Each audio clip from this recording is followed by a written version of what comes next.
Mr. Heavyweight Boxing today? Hey, what's up, man? This is Chris, the Nightmare Ariel, and you're watching Mission Boxing. Heavyweight boxing fans, what's the deal?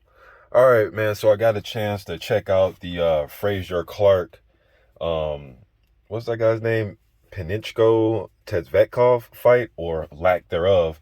Look, now I heard what Frazer Clarke had to say after the fight. He was voicing his frustration, and at face value, I like the fact that he did that he came out and he was apologizing to the fans. He was, visibly upset that this guy didn't come and try to, put up an effort, man. I mean, look, the guy went in there, he put up the high guard. He didn't want nothing to do with the fight with Frazer Clarke.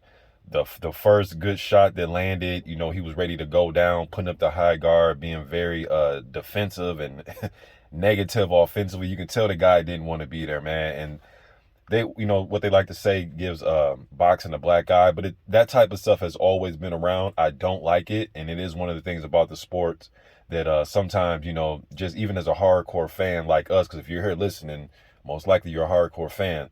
It just, it just upsets us, man. And sometimes guys are overmatched anyways. So you hate fights like this, but I'm glad he's getting fights like this right now while he's 2-3-0, and we don't see no more of this. But what I'll say is this, man. He should be, and I'm talking about Frazer Clarke. Now, respect to Frazer, right? He was fought a lot of amateur fights, a lot of sparring with some top heavyweights out there in the UK. He had that classic with Joe Joyce. If you haven't seen the Joe Joyce ABA 2014 final, the ABA final, with Frazer Clarke and Joe Joyce, I highly recommend you go check that slugfest out, man. Just a complete slugfest that Joyce ended up winning.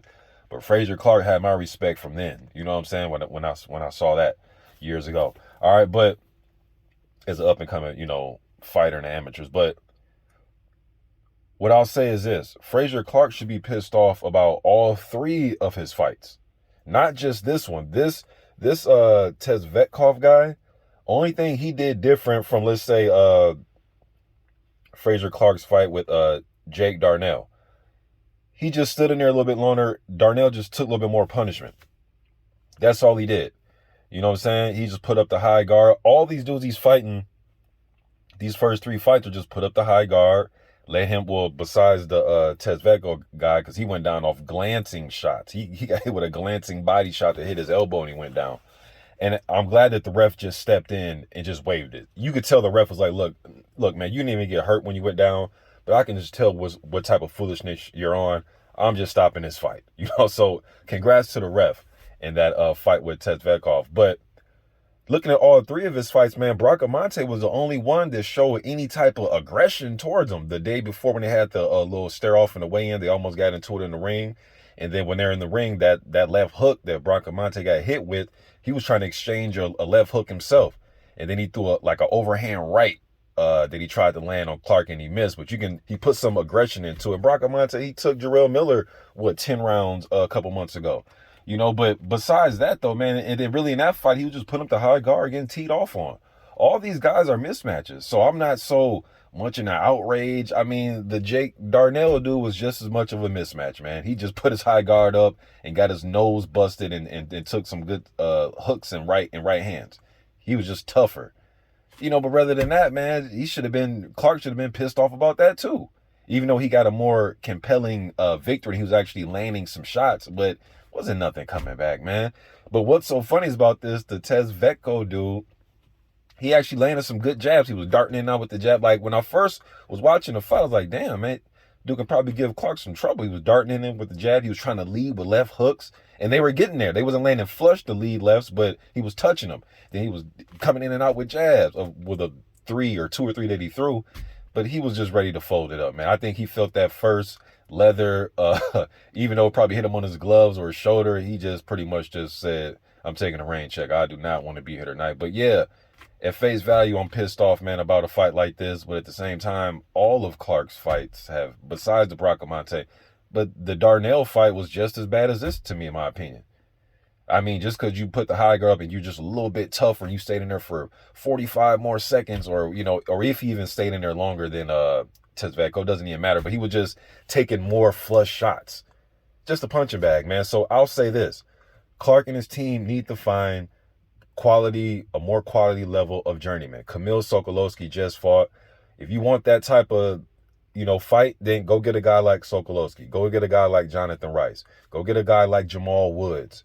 Go get those type of guys, Rodney Hernandez, those type of guys where they'll give your prospect a run for his money, and they'll probably make him go the full duration of the fight.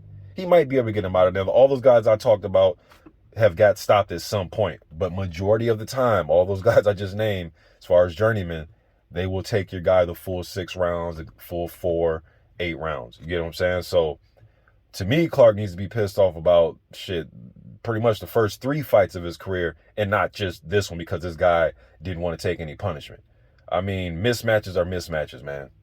So it's not Clarke's fault. When you get in there, you just thinking the guy's going to try to put out something, but if your opponent just shields up and wants to just let you tee off on him, or he shields up and backs away and is going to go down off the first glancing shot, to me, it's the same thing. Pretty much, in the grand scheme of things, you're not learning anything. The crowd may be more, because we're bloodthirsty. You're boxing fans, you're bloodthirsty by nature. But, yeah, you see a guy get pounded out, get beat down. But what is that really teaching the victor? What is he really learning? Nothing. You know what I mean? So, definitely want to see Frazer Clarke again, man. Heavy hands, I like him as a prospect, but got to get him in there against tougher. Even if you're going to go, look, I'm not saying throw him in there at 3-0 against top-level opposition, right? I'm not saying that. But there are guys like, again, Sokolowski, guys like of that level and that ilk. Put him in there. Let's see what he got. You know what I mean? But you guys, let me know what you think in the comment section about this, man. I'm gone.